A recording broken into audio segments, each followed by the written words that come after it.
Hey sports fans, Coach Nick here, and welcome to B-Ball Breakdown. Let's welcome the Heat Breakdown subscribers who have found B-Ball Breakdown now and have subscribed. And also, I want to thank all of you guys for going over to Heat Breakdown and subscribing as well. It's been an incredible response in 3 short days, and we're going to keep that up through the rest of the season if we can. That said, I want to talk about the Utah Jazz offense and the Spurs offense. Both are uniquely system-oriented, get great shots, but approach it in very different ways. The Jazz like to run a shuffle cut, which is when the weak side forward will cut off of the weak side center. They don't get the pass there, so they enter into a bit of a motion where they screen away on the weak side and the guy just curls to the basket. Next time down, the Jazz will run a UCLA cut, which is when Deron Williams will rub off of the high post to the basket. This will initiate a pass to the top for the center, and here you'll see a double screen on the weak side for Deron Williams. However, it's played poorly by the Heat, so Deron Williams steps right in and gets a pass.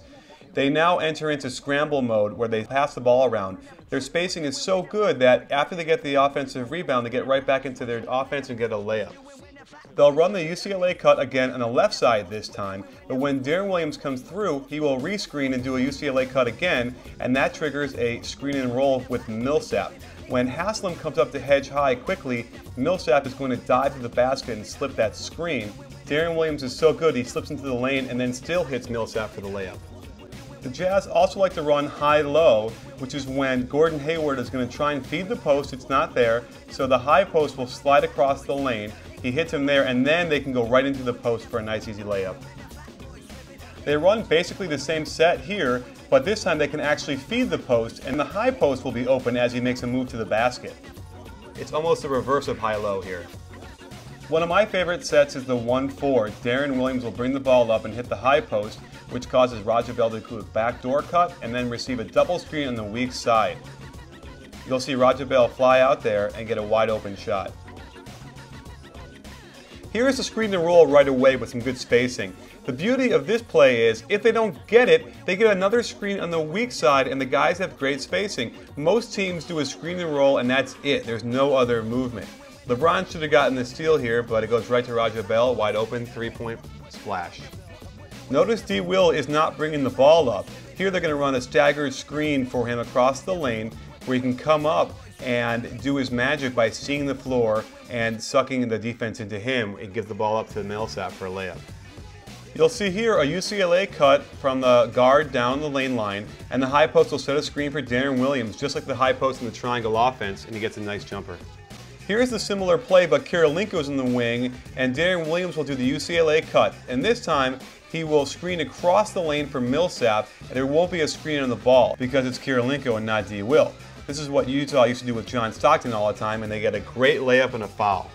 Same play again. This time, Deron Williams will bring the ball over to the wing. So now that he has the ball, they'll do a UCLA cut, and then they'll screen for him on the wing.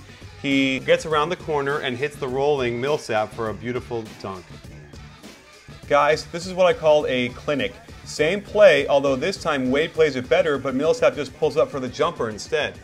Here's a nice little bit of motion. D. Will brings the ball over to the right side, then passes back to the left. Then we're going to do a little shuffle cut from the weak side, and then a flex where D. Will screen the screener. And this is beautiful because you get side-to-side action, and then it gives Millsap the opportunity to get into the lane with a beautiful spin move.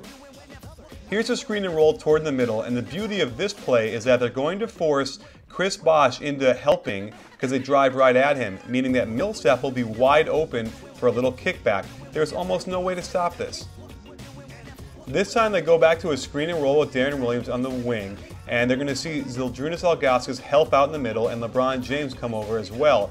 Well, that means that Kirilenko in the corner is going to be wide open, and Deron Williams with beautiful court vision sees him for an alley-oop. So I gotta tell you, I'm a big triangle offense guru. I run it with my high school team. However, after watching what the Jazz do, I am so impressed that that might be a better offense. They have to call a lot of those plays. It's not as organic as a triangle offense, but geez, when you got someone like Deron Williams running it, you get some amazing, terrific shots and some very exciting play that I would watch all the time. So Deron Williams has really impressed me again watching it very closely like that. So maybe he gets the nod for best point guard in the league right now. We'll have to do a big extravaganza with all the point guards and find out.